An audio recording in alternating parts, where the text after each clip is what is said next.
I'm joined now by Ivan Eland. He's Senior Fellow and Director of the Center on Peace and Liberty at the Independent Institute.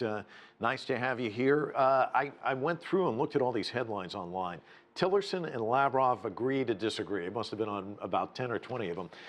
Talk to me about your takeaway of this meeting. It's important, I guess, that they sat down and exchanged views. He got a chance to talk to Vladimir Putin. Your thoughts? Yeah, I think it's bad when you have to sort of beg to talk to the leader. They kept Tillerson in the dark about whether he was going to be talking, to Putin or not. I guess Putin has done that with other, U.S. officials, but that's just the way he gets leverage, I guess. And of course, Trump is trying to get leverage as well with them. But I think, they've let the relationship deteriorate so much. It is at the lowest point, as Trump and Tillerson both said, certainly since the Cold War. Yeah, it was interesting. The news conference, Tillerson would say something and Lavrov would say, I disagree with that, back and forth. It was very interesting. Russia also vetoing this draft resolution at the UN Security Council. It's not the first time this has happened. It's happened repeatedly. Talk to me about the world body. How do they step in and do anything about this when it seems like any maneuvers, there's veto, veto, veto. It seems like the UN has really been kind of immobilized during this whole crisis. So many people have died, so many refugees. What's the solution? Well, anytime you have a Security Council permanent member who has a veto, they can veto resolutions, and they're involved in the particular conflict, like, for instance, U.S. in Iraq or Russia in Syria, you're going to have a problem. The UN is going to be immobilized for the most part in that conflict simply because the big power, whomever it is going to veto everything.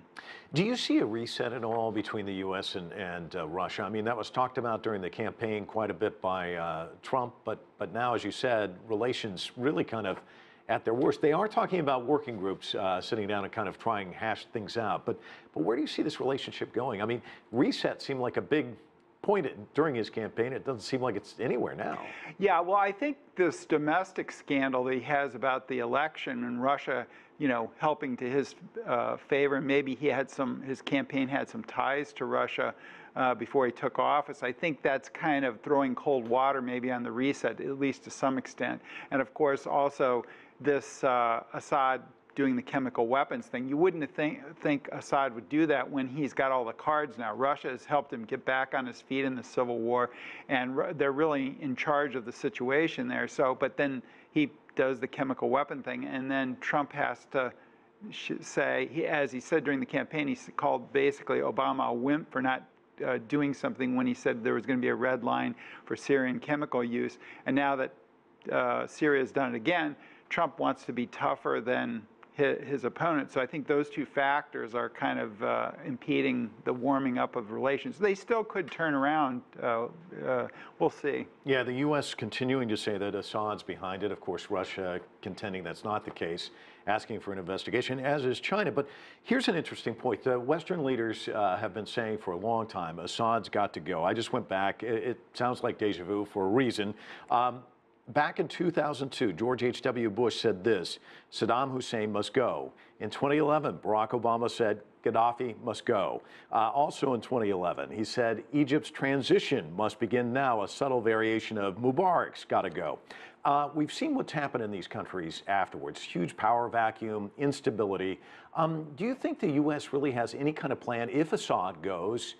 What happens in that country after he leaves? Well, yeah, I think the people that want Assad to go in this country, they ignore history, as you just pointed out, right? I mean, we're going to have this democracy flowering. There's going to be no terrorism, whatever. Academic studies showed that when new democracies have more terrorism than the average country, you have to become a mature democracy, which takes perhaps decades before you're going to get the violence down and that sort of thing. So I think, there's something to be said for Assad keeping control of what part of Syria he can control. He can't control the whole thing, but what if he goes? Then, ISIS or, the Al-Qaeda affiliate could take over. And certainly Assad is a brutal dictator, but so was Gaddafi and so was Saddam. And when the U.S. popped the top off those regimes, those are sort of artificial countries. They have a lot of ethno-sectarian stuff going on there. And Syria has almost the same groups as Iraq does. So